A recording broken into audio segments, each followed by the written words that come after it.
So Polycarp. So I have to admit, the first time I heard the name Polycarp is back in the days when I was a young boy. We had a bishop called Jacob Mar Polycarpus, and he was the bishop of Kochi diocese. And when he died, so there was a news in Malayalam Manorama, and that's the first time I heard the name, and the name quite intrigued me, Polycarp. It was a bit of an unusual name there, and since then,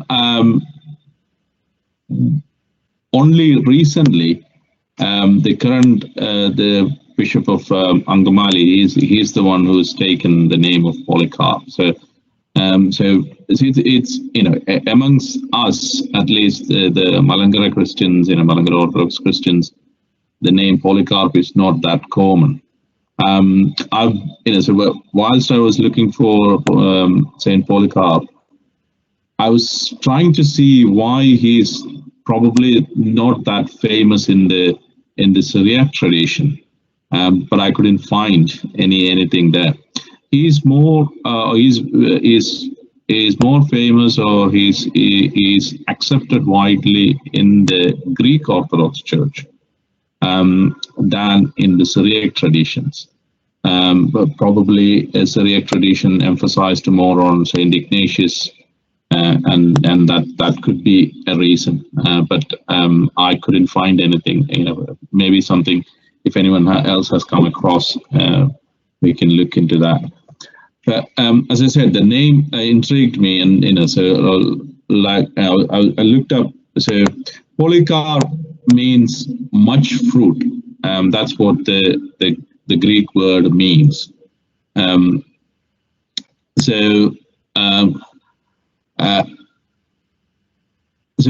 we know, most of the names have got good meaning. So Polycarp means much fruit. So we probably are familiar with the word poly. We know many. Poly means many, and so that. So much fruit in the sense, someone as someone producing lots of results, or many results. So that's probably what Polycarp is. So again, I'm not a language expert, so I don't know. So interesting how we can understand that name. Now, jumping on to the life of Saint Polycarp. So he was born in 69 AD, and as described by Saint Irenaeus, and as well as Saint Eusebius, he was a direct disciple of Saint John the Apostle, and he was appointed as a bishop of Smyrna by Saint John. So likewise, Saint Ignatius was appointed by Saint Peter. Polycarp was appointed as the bishop by Saint John. So looking at Smyrna, Smyrna is actually, so that's something wrong that I've read. It's not a Greek city. It's a city in Turkey, actually. But Smyrna is of it's a Greek word, actually. So the conclusion I came in there is, because at that time Greek was the language in that part of the world, other than so probably that's how that Greek word came in there. So the current name of that town or area or province, whatever we want to call it, it's called Izmir in Turkey. Another interesting fact about Smyrna, so probably that name came from the ancient Greek word myrrh. So myrrh is a it's a substance that's been used. So that's one of the presents given to Jesus Christ as a baby as well. So Smyrna is so it came from the word myrrh as well. Now Saint Polycarp. So one of the things about Saint Polycarp, he was much interested in making sure the Orthodox faith is followed. So when I say Orthodox faith, so at the time, there have been many different interpretations of or theological interpretations, and what's been deemed as heresies, and those kind of different viewpoints were there, especially around the how Jesus Christ, how can it, the human and the God exist within one form. That was much contemplated subject at that time, and Polycarp was fiercely arguing the Orthodox faith, and trying to emphasize and making sure people understand and follow the Orthodox faith. So in that sense, so all three, Saint Irenaeus, Saint Jerome, and Saint Eusebius, all say Polycarp as a pillar of Orthodox faith. And so as there were several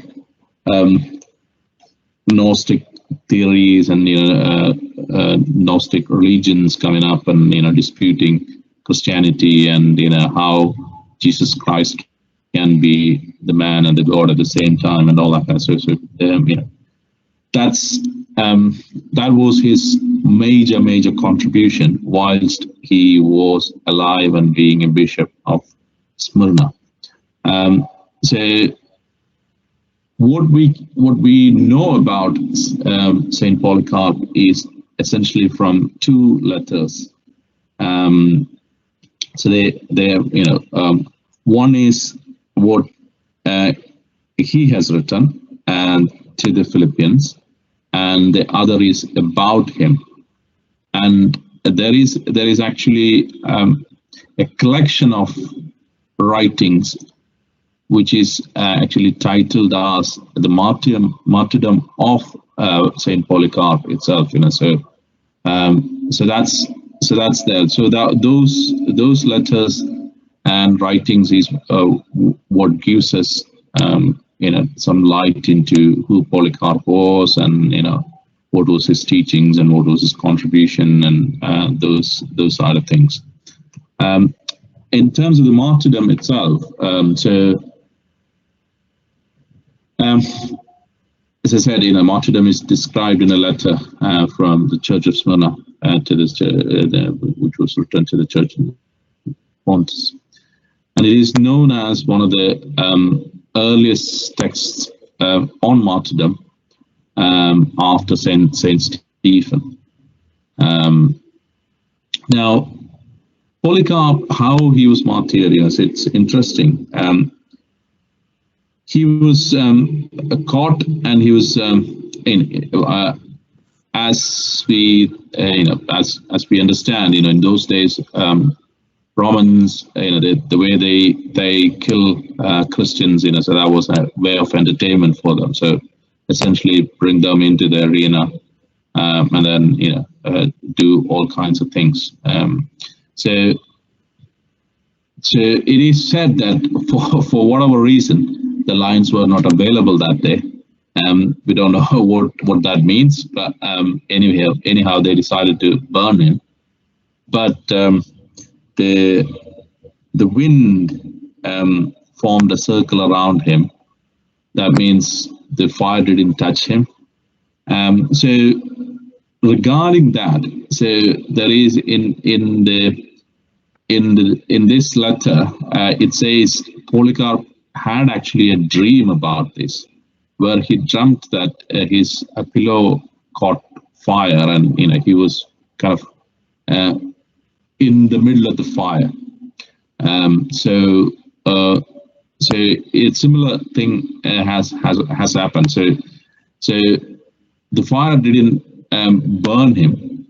So the Romans got angry, and so they stabbed him. They cut off his throat.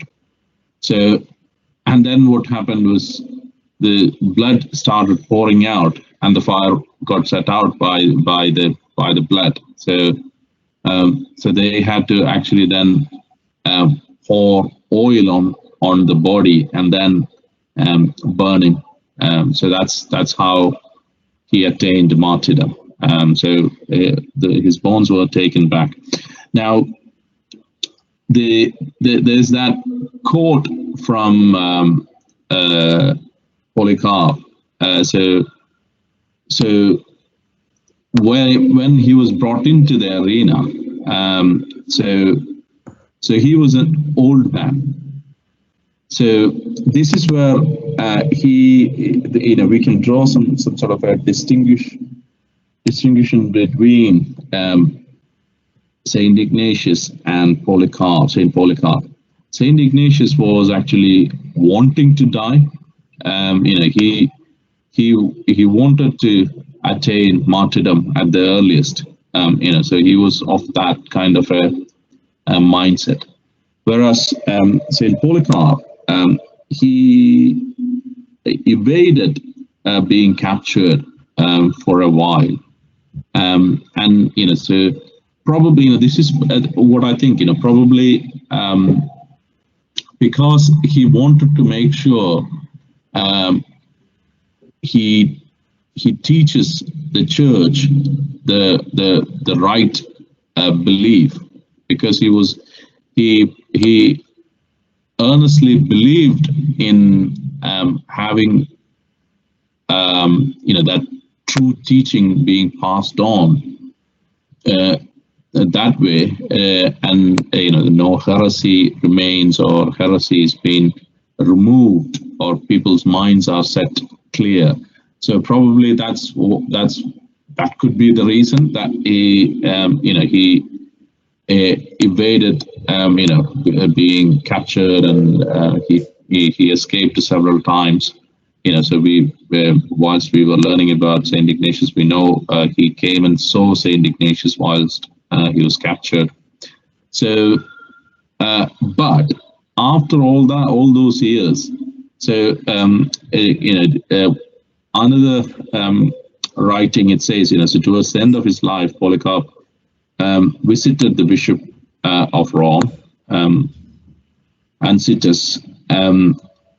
So that was to discuss the date of Easter, and because so this is and this is probably where the kind of arguments between Rome and other parts of the world kind of started to happen. So so as it says there, so there was a schism between Rome and the churches in Asia Minor, where they were the Romans were asking for one date for Easter, and the other churches were asking for another date for Asia Minor for Easter.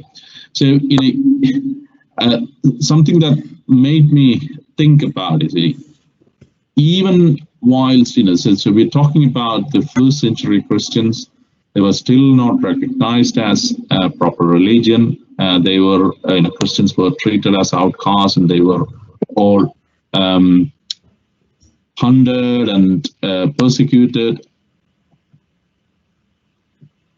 Midst of that,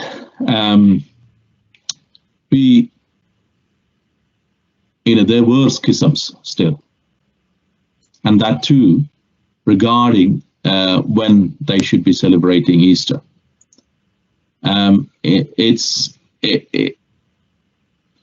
It kind of we need so it is something that we need to ponder over.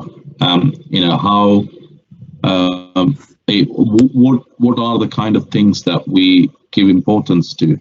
Anyhow, so that's the reason Polycarp visited the Bishop of Rome, and so they agreed to disagree finally. Rome agreed. Rome went on, and they had their own date for celebrating Easter, and Smyrna or other churches in Asia Minor decided to stick with their own date. So when he returned from Rome, and that's when he was captured. So he was captured, and then when he was brought into the arena to be burned or to be killed, probably because so usually when they bring someone into the arena to be fed by fed to the lions or do whatever torture they want to do. If it's a young man, it might have been more fun to watch, because this is an old guy. Probably they didn't want to. Okay, what are we going to do? He's going to die as soon as we do something. So that there's not much entertainment there. So they offered, right? Okay, you're an old guy. You're going to die anyway. Do you want to die peacefully? So all you need to do is just denounce your God, and that's it. So accept the Roman gods, the pagan gods, and that's it. So Polycarp replied to them, 66 years I've served him. He has done me no harm. How can I curse my king that saved me? So and that's how we know he 86 years old when he achieved his martyrdom. So in summary, Polycarp lived for 86 years. He achieved his martyrdom by being burned to stake and stabbed. So after after that, his bones were taken back or taken by the Christians, back to Smyrna. I don't know whether his remains are there in Rome or not, because most of the early church fathers' remains are in Rome. So that's his martyrdom. So now looking at his writings, so his major one is the letter he wrote to the Philippians. So as I said earlier, so his letters were all about how to keep away or how to counter the heretical teachings. The Gnostic teachings or Gnostic arguments, so that was much prevalent in that time. So their argument that God's incarnation and death and resurrection of Christ, that can't happen. How can God die? So that's not possible. So those were their arguments. So and so this is related to how the Greeks and their mythology and their understanding was always been, so with what's it called, Thor, and how the Greek gods were, they can't imagine, God. How can God suffer? Gods are not that for, they can't suffer, they can't die. So in their concept, someone suddenly saying it was God Himself taking man's being born as a man, born, and that too born to a woman. So those kind of concepts were unimaginable for them. So from that Gnostic influence, although they became Christians, they couldn't grasp those kind of concepts, and they started making their own theories. So, and that's why they are all treated as heresies. And Polycarp, in his letter to Philippians, he's been trying to correct them and give them that the spiritual knowledge. Now, it's the second point that I got there is just it's we know Saint Paul has worked a lot with the churches in Greece, and because he was a very learned person, he had explained the concepts and theories. നമ്മൾ മലയാളത്തിൽ പറയുന്ന ബൗദ്ധിക level അവരുടെ ഗ്രീക്കുകാരുടെ അവരുടെ ആ ഒരു ലെവലിലേക്ക് ഉയർന്ന് Saint Paul could get to that level and teach them in that level. So it is believed that Saint Paul was helped by Polycarp in kind of fashioning that kind of teachings or understand or what I could think of there is so Saint Paul being a Jew, probably he was probably not getting the context in which how the Greeks are coming up with these kind of things. Why can't they just get it? He could be like, yeah, it's God. Why can't he just get it? It's God incarnated, and God suffered and died and resurrected, and he rose on the third day for us. So that's salvation. Why can't he just get it? So, but that's where Polycarp helped Saint Paul in getting what the Greeks were thinking. So again, Polycarp's orthodoxies of the Pauline texts mark the crucial advance of the Christian theology and interpretation in that part of the world. So all in all, Polycarp was a teacher, a scholar, and as a bishop, that's what he has done. He looked after the church in Smyrna, and he was able to withstand or kind of quench the heretic teachings that were happening at that time. So that's all I could find about Polycarp.